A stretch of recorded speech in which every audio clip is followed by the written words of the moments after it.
Muy buenos días, hermanos. Gracias, bienvenidos, bienvenidas. Gracias por sintonizarnos en verso por verso. A quienes están conectando les mandamos un fuerte abrazo. Gracias por permanecer fieles a este programa que hacemos con mucho cariño, que hemos hecho y grabado desde ya hace bastante tiempo. Estamos a punto de terminar el libro de los Hechos del Espíritu Santo, los Hechos de los Apóstoles, los hechos también de la iglesia conocida como la iglesia primitiva o los primeros grupos de creyentes que se empezaron a reunir. Entonces, pues les doy la más cordial bienvenida. Gracias por conectarse. Hay hermanos, hay hermanas que se conectan fielmente de martes a viernes. Y para quienes lo ven después, si tú vas a ver después este video, compartan estos videos, compartamos estos videos. Mándale el link a tus contactos, a tus familiares. Compártelo también con otros hermanos en otras iglesias. Siempre es de mucha bendición el estar escuchando pues a hermanos compartir la palabra. Vamos a inclinar nuestro rostro. Vamos a entrar de lleno a este tema. Es un tema que lo venimos platicando desde hace unos días porque es el mismo suceso en el que Pablo está inmerso. Entonces, pues si me acompañas, inclinado tu rostro y comenzamos. Dios Padre, gracias por esta mañana, Señor. Gracias, Señor, porque nos permites abrir tu palabra y te pedimos, Dios, que conozcamos un aspecto más hacia nuestro carácter, Señor. Te lo pedimos en el nombre de Jesús. Amén. Los últimos capítulos del libro de los Hechos, no porque los capítulos anteriores no lo hagan, pero en estos últimos capítulos podemos ver algunas características del apóstol Pablo como líder, del apóstol Pablo como creyente, como seguidor de Cristo. Y la verdad tenemos mucho que aprenderle al apóstol Pablo. Pablo no fue un superhombre. Pablo no fue un ángel encarnado. Era una persona de carne y hueso. Era un pecador, porque eso fue Pablo. Y lo ha venido explicando varias veces. Sin embargo, la obra que el Espíritu de Dios hizo en el apóstol Pablo fue una obra que perdura hasta la actualidad. Y en los distintos momentos en los que Pablo interactúa con el mundo, cuando Pablo es el misionero, en el libro de los Hechos podemos ver varias etapas del apóstol. La conversión de Pablo, los primeros meses de Pablo después de su conversión, Pablo el misionero, Pablo el plantador de iglesias, y ahorita estamos justo en ese momento de Pablo el arrestado. Pablo el que está siendo custodiado. Pablo el que está siendo acusado por delitos graves contra la religión judía. Y ahí podemos ver muchas características de un hijo de Dios valiente, un hijo de Dios que se defiende, que defiende su fe, pero también defiende su personalidad. Y ahí quiero que te concentres, hermano. Ahí quiero que te concentres, hermana, en esa cualidad que el apóstol Pablo nos enseña, que proviene de una fuente de poder, que es el Espíritu Santo. Pero creo que tenemos que aprenderle tanto al apóstol. Venimos en un contexto. El capítulo y los versículos, los 12 versículos que vamos a estudiar hoy del capítulo 25, acerca a tu Biblia, capítulo 25, ahí estamos, Hechos 25. Y este suceso se enmarca en un gran contexto. Y el contexto es un juicio civil. Me encanta la escritura porque en la escritura podemos ver cosas tan reales, como por ejemplo un juicio, como autoridades civiles, autoridades legales. Y la verdad, hermanos, cuando empecé a estudiar desde el capítulo 23 hasta el 25 y después, pensé mucho en mis hermanos y hermanas que son abogados, que son abogadas. Mi hermana es abogada. Tengo muchos amigos que son abogados, compañeros, excompañeros de trabajo que son litigantes en los juzgados, tanto de casos penales como de casos civiles. Y la verdad, hermanos, es que estos capítulos van a tal detalle que podemos ver todo ese juicio. Las autoridades, la parte acusadora, la parte que se defiende. Y el día de ayer, Genaro, nuestro hermano Genaro, nos compartió la defensa de Pablo ante Félix, ante el gobernador Félix. Y seguramente tú has escuchado, y si no lo has escuchado, pues te lo voy a explicar. Pero hay algunos casos de un litigio, hay muchos litigios, sobre todo se da en litigios de personas, de individuos, contra instituciones del Estado, contra las instituciones gubernamentales. Y en el vocabulario de los abogados se usa mucho que hay que llegar a otra instancia, hay que subir de instancias. En la defensa de Pablo, el caso de Pablo, la acusación contra Pablo está llegando a distintas instancias o a distintos niveles de autoridad civil. Te voy a poner un ejemplo. Si alguna autoridad le viola un derecho a una persona, el derecho a la vida, el derecho a la integridad o a la seguridad, los abogados de esa persona van a presentar una denuncia ante una autoridad de cierto nivel, que puede ser una autoridad municipal. Pero si la defensa de esa persona encuentra que a nivel municipal no se va a resolver el caso, ¿sabes qué va a ser la defensa de esa persona? Llevar el caso a otra instancia, a nivel estatal. Y si a nivel estatal tampoco se puede, ¿a dónde crees que va a llevar el caso? A nivel federal.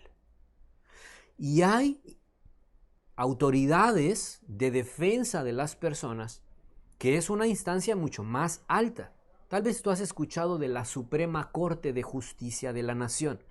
Bueno, cuando un caso de alguna persona o de un grupo de personas, si ese caso, que es un litigio, donde hay abogados, donde hay una parte que acusa, una parte que defiende, cuando un caso llega a la instancia de la Suprema Corte, es la máxima instancia. Ya no hay más arriba. El caso ya no puede ir más allá. Pero hay pasos previos. ¿Por qué te explico todo eso? Porque eso está ocurriendo en el caso de Pablo.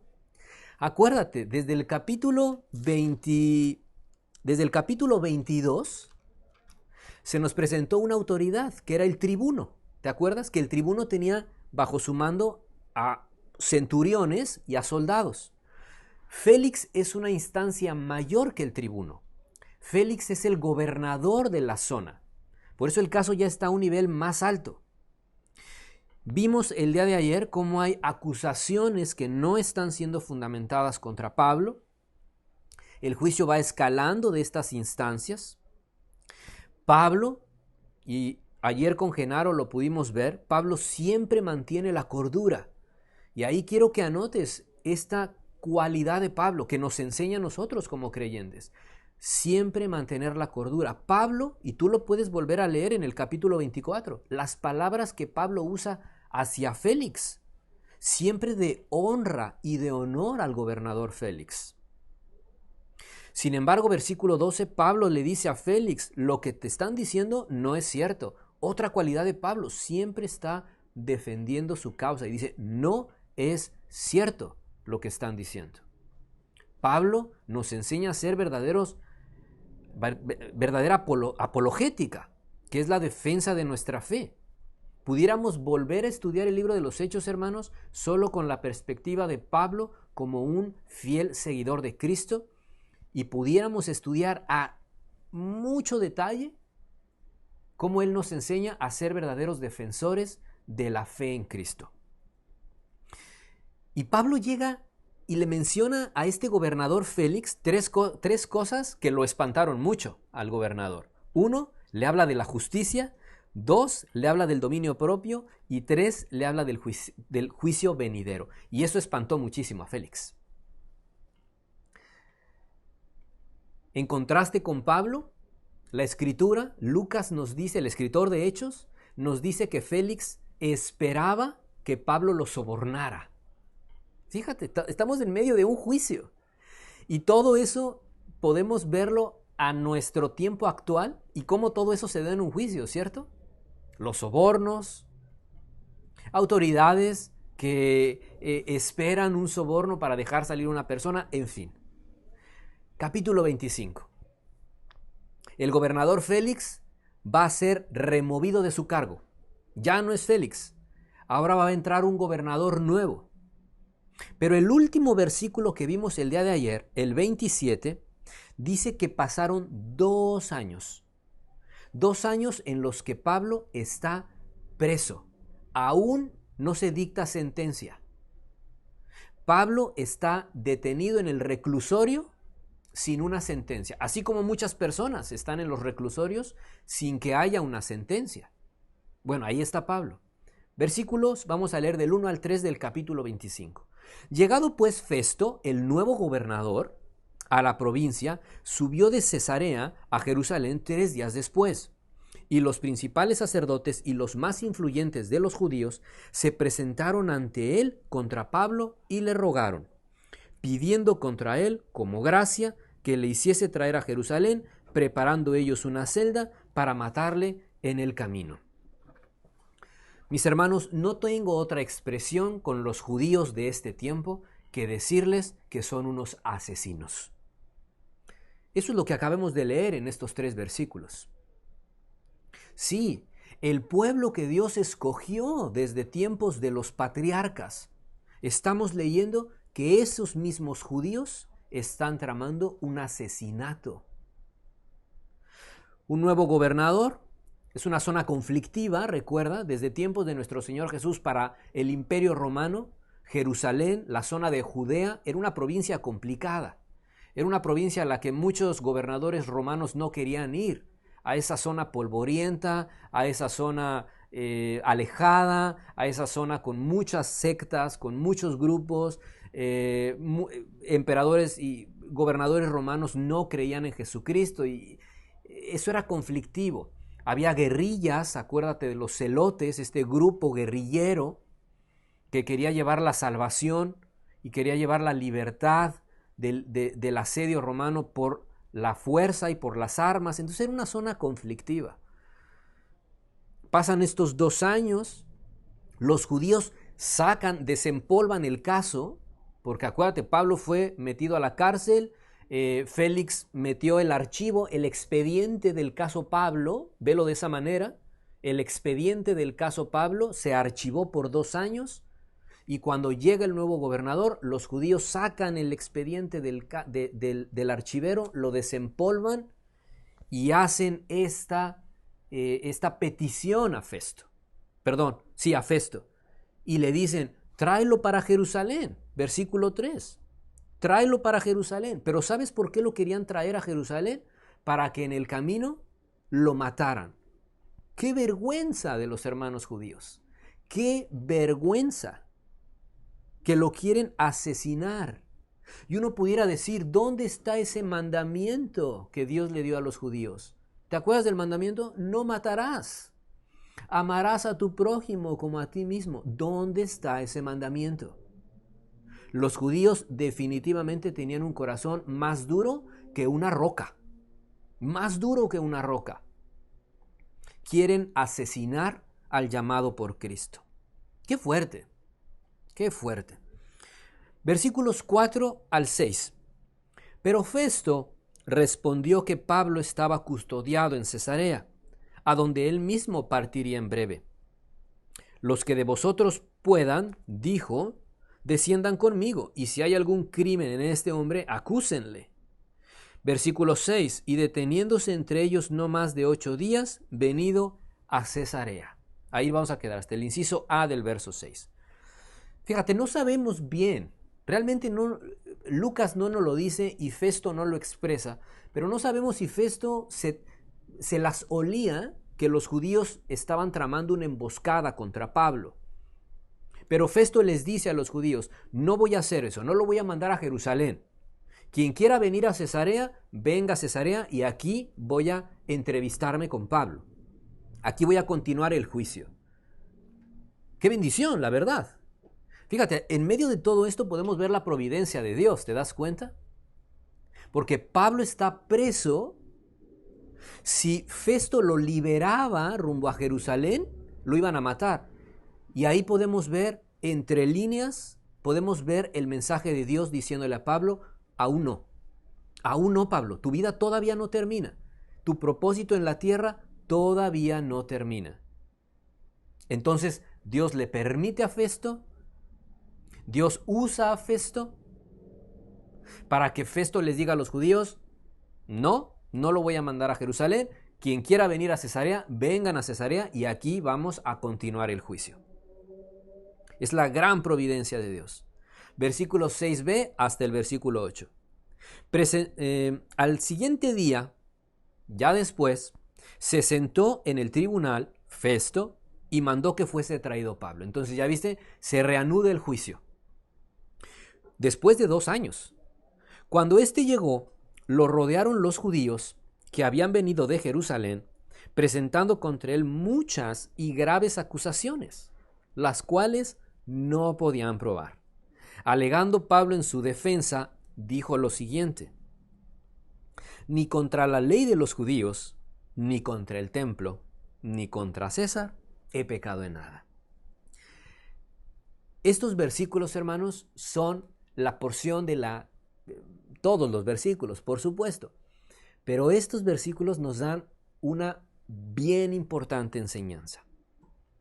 Ya que se retomó el juicio, y quiero que, me encanta y siempre les voy a pedir, hermanos, que se imaginen las escenas, sobre todo de un libro histórico como Hechos. Y el gobernador Festo ya se sentó en su silla como en un ministerio público o como en un juzgado de lo civil o de lo penal, en donde está el juez, está el acusado, el presunto responsable, porque la calidad de Pablo hasta ahorita es de presunto responsable, y los judíos que son la parte acusadora. Y entonces Festo le dice a Pablo, Pablo, ¿qué tienes que decir a tu favor? Y Pablo lo que dice es, todos esos argumentos que te han dicho no tienen fundamento, se caen por sí mismos. Pablo dice el versículo que toma la palabra y se defiende. Y lo que dice Pablo es presentar evidencia, ¿sabes de qué? De su integridad. Esa palabrita, hermanos, es lo que nos enseña la personalidad de Pablo. Integridad. Fíjate, versículo 8. Ni contra la ley de los judíos, ni contra el templo, ni contra César he pecado en nada.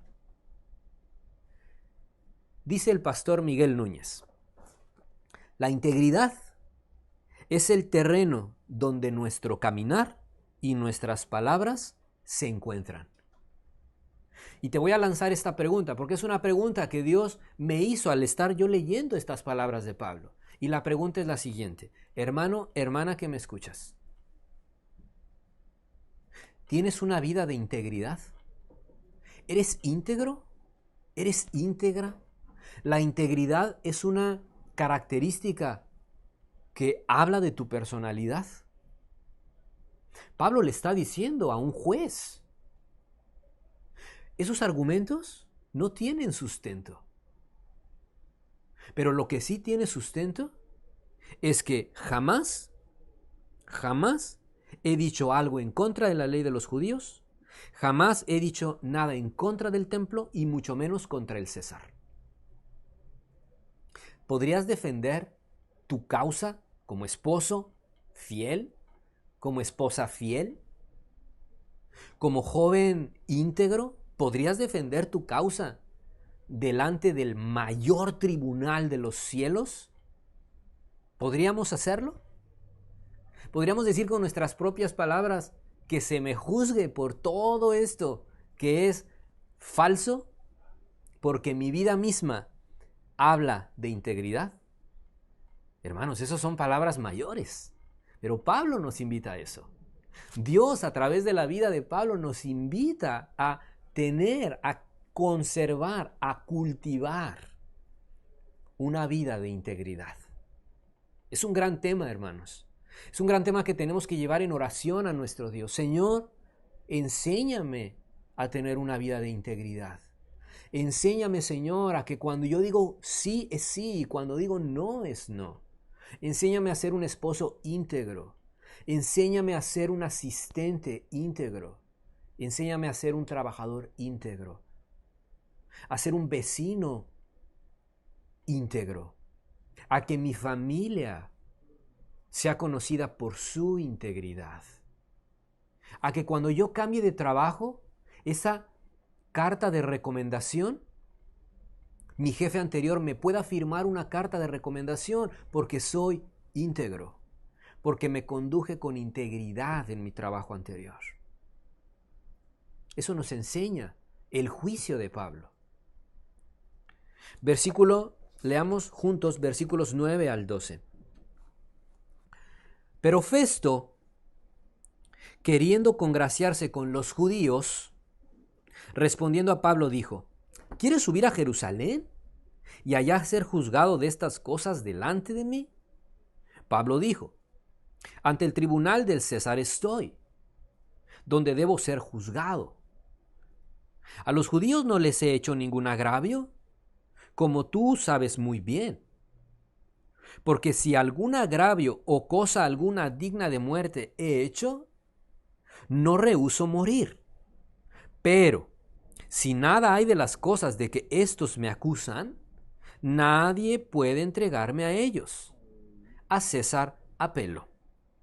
Entonces Festo, habiendo hablado con el consejo, respondió: A César has apelado, a César irás. Hermanos, esta es una superclase de derecho. Estos capítulos son una clase de derecho. Tengo muchos hermanos, hay hermanos aquí en la iglesia, como lo dije hace un momento, tengo amigos que estos versículos, de verdad, un estudiante de derecho, un egresado de derecho podría estudiar estos capítulos y decirnos que es una verdadera clase de derecho. Porque lo que estamos viendo es a Pablo diciendo: quiero llegar al máximo tribunal. Festo está entre la espada y la pared. Festo realmente está en una situación complicada. Él quiere mantener el orden. Siguientes capítulos, hermanos, te pido que no te despegues de este canal. Que mañana nos sigas sintonizando porque la historia continúa. Festo está en medio. Festo ni siquiera conoció a Jesucristo. Ha escuchado de él. Lo ha escuchado por los judíos, por Pablo ahora. Pero él quiere mantener el orden político y social. Eso es lo que le importa a Festo. Es el nuevo gobernador. Y por eso dice que queriendo congraciarse con los judíos. La ciudadanía de Pablo, recuerda, Pablo es romano. Y tiene que ser enjuiciado como romano. Por eso Festo dice: no puedo enviarte a Jerusalén. Tienes que ser enjuiciado por un tribunal romano. Si yo te envío a Jerusalén, me estoy tal vez equivocando un poco delante de Roma. Por eso Pablo le dice: a ver, Festo, tú y yo sabemos muy bien que quien me tiene que juzgar es un tribunal romano. Y es por eso que Pablo, con total sabiduría y valor, dice: apelo a Roma. Pablo le está dando una lección de derecho a Festo, al gobernador. Es increíble. De verdad, Pablo es un hombre al cual le podemos aprender mucho. En su valentía, en sus palabras, en ese temple o en esa postura valiente. No se abruma, no se desespera. Yo no veo a un Pablo aquí desesperado, mordiéndose las uñas. ¿Ahora qué voy a hacer? ¿Me quieren matar? ¿Este señor no sabe qué hacer conmigo? No. Pablo siempre mantiene la cordura. Hasta este momento, hermanos, el César que está citado en este momento es Nerón. Y nos llevaría mucho tiempo acá a explicar sobre la historia de la iglesia y lo que Nerón hizo con los cristianos. Pero hasta este momento, Nerón no está en ese extremo de odio contra los cristianos. Pablo únicamente apela al César. Y querer llevar el caso, y por eso inicié esta enseñanza con esto, el hecho de que Pablo quisiera llevar su caso legal a la mayor instancia, que es el mayor tribunal romano, era un caso serio. Pablo, la espada ya estaba colgando sobre el cuello de Pablo y él lo sabía. Pero hay una fuerza detrás de Pablo que le hace decir con confianza: no voy a rehuir a la muerte. Quiero que las cosas se hagan bien. ¿Y sabes qué y quién es esa fuerza que está detrás de Pablo? Nuestro Señor Jesucristo. Son increíbles estos capítulos, son increíbles estos versículos. El día de mañana, hermanos, vamos a continuar. Festo, este gobernador Festo, va a recibir una visita de un rey llamado Agripa y lo va a consultar y le va a decir: amigo Agripa, ¿qué hago con Pablo? Dime qué hago. Agripa, Festo y la esposa de Agripa van a escuchar el mensaje del Evangelio en todo su esplendor. Y esa es la razón por la cual el Señor Jesús tenía preso al apóstol Pablo. Hermanos, ahí me voy a quedar porque me emociona muchísimo, pero pues solamente con estas breves enseñanzas queremos que sean un anzuelo a tu corazón y que tú anheles y desees y puedas seguir estudiando la Escritura. Y créeme que cada que vuelvas a leer estos capítulos, nuestro Señor Jesús te va a enseñar algo nuevo, algo distinto. ¿Me acompañas inclinando tu rostro? Padre, gracias por esta mañana. Gracias por la vida del apóstol Pablo, Señor. Gracias porque es la fuerza del Espíritu Santo la que lo dotaba de ese dominio propio frente a la adversidad. Es el Espíritu Santo quien lo mantuvo constante, firme en su carrera. Pasaron 2 años en que estuvo preso de manera ilegal, preso esperando un juicio. Señor, gracias porque todo lo que tú permites, como lo que permitiste con el apóstol, es con un propósito. Te pedimos, Señor, que nos enseñes a vivir con integridad, que nos enseñes a guardar nuestro corazón con integridad y con sabiduría, Señor. Te lo pedimos en el nombre de Jesús. Amén. Gracias, hermanos. Nos vemos el día de mañana. Alista tu libreta, tu Biblia y continuemos con este juicio penal y civil contra el apóstol Pablo. Dios te bendiga y que tengas un buen jueves.